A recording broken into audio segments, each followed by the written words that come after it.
একজন মানুষই শুধু জানতেন যে তিনি পৃথিবীতে কতদিন বাঁচবেন, সেটা হচ্ছে সাইয়েদনা আদম আলাইহিস সালাম। ওনাকে বলে দেওয়া হয়েছিল উমরুকা আলফু সানা, তুমি পৃথিবীতে বাঁচবে 1000 বছর।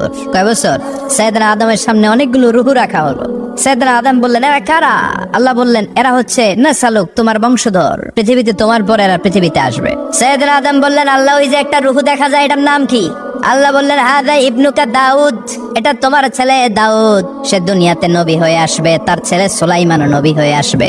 সাইয়েদনা আদম বললেন, মাবুদ, আমার ছেলে দাউদের কত বছর হায়াত আপনি দিয়েছেন? আল্লাহ বললেন, 40 সানা, মাত্র 40 বছর, 4 ইয়ার্স।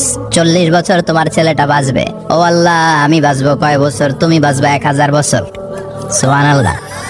সাইয়েদনা আদম বললেন, মাবুদ, এত ফুটফুটে সুন্দর আমার ছেলে দাউদ, মাত্র 40 বছর দিলেন কেন? জিদ মিন উমরিহি, বাড়ায়া দেন। সুপারিশ করতেছে পোলার লাইগা কে?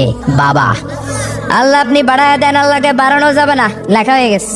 রুফিআতিল আকলাম ওয়া জাফফাতিস সুহুফ, কলম তুলে নেওয়া হয়েছে আর কালি শুকায় গেছে, আর কিছু করা যাবে? সাইয়েদনা আদম বললেন, মাবুদ, আমার 1000 বছর কেন দিলেন?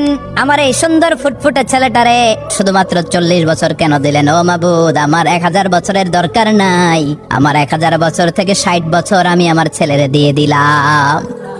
দাউদ আলাইহিস সালাম বাঁচবে 40 বছর, তো বাপ আদম যদি আরো 60 দেয়, 40 আর 60 মিলে কত হয়? 100। ভালো হিসাব বোঝে। হ্যাঁ, 100। আর আদম আলাইহিস সালাম পেয়েছিলেন 1000 বছর, 60 কমে গেলে রইল কত? 940 বছর পৃথিবীতে থাকার পরে মালাকুল মাউত চলে এসেছে, কারণ এটা on time. The death will come on time, it never late, কখনো দেরি হয় না। আল্লাহ বললেন, লিকুল্লি উম্মাতিন আজালুন ফাইযা জাআ আজালুহুম লা ইস্তাখিরুনা সাআতান ওয়া লা ইস্তাকদিমুন। মৃত্যুর একটা নির্ধারিত সময় আমি বেঁধে দিয়েছি, অন টাইম।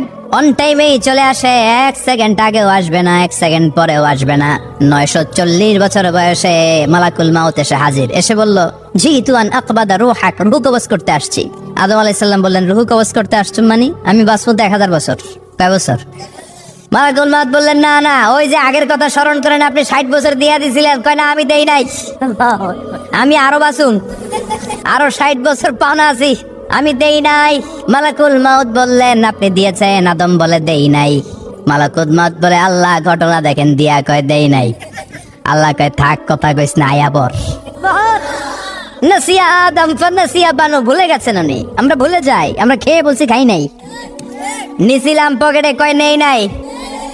এরকম ডাকাইত আছে না নাই?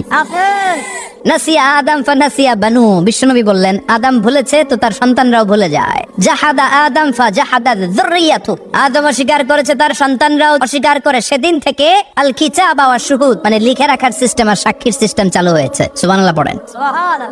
940 বছর বয়সে মালাকুল মাউত এসে আদম আলাইহিস সালামের রূহ নিতে পারে নাই। উনি 1000 বছর যখন হয়েছে, সাইয়েদনা আদম আলাইহিস সালামের রূহ কবজ করেছে। যেই দিন পৃথিবীর প্রথম মানব, প্রথম নবীর রূহ মালাকুল মাউত দুনিয়া এসে কবজ করেছে, ওই দিনটাও ছিল জুমাবার। আল্লাহু আকবার। আবার বিশ্বনবী বললেন, লা তাকুমুস সাআ ইল্লা ফি ইয়াউমিল জুমআহ, ইযা যুলজিলাতিল আরদু জিলজালাহা ওয়া আখরাজাতিল আরদু আসকালাহা, ইযা রুজ্জাতিল আরদু রাজ্জান ওয়া বুসাতিল জিবালু বাসসা। কিয়ামতের দিন পৃথিবীটাকে একটা প্রকম্পন দিয়ে কাঁপিয়ে দিবে কে? মারাত্মক একটা ঝাঁকুনি দিবে আল্লাহ, পুরো পৃথিবীটা কেঁপে ভেঙে চুরে খান খান হয়ে যাবে। এই ঝাঁকুনি আর আর্থকোয়েক, ভূমিকম্প এর ঘটনাটা যেদিন ঘটবে, ওই দিনটাও হচ্ছে জুমার দিন।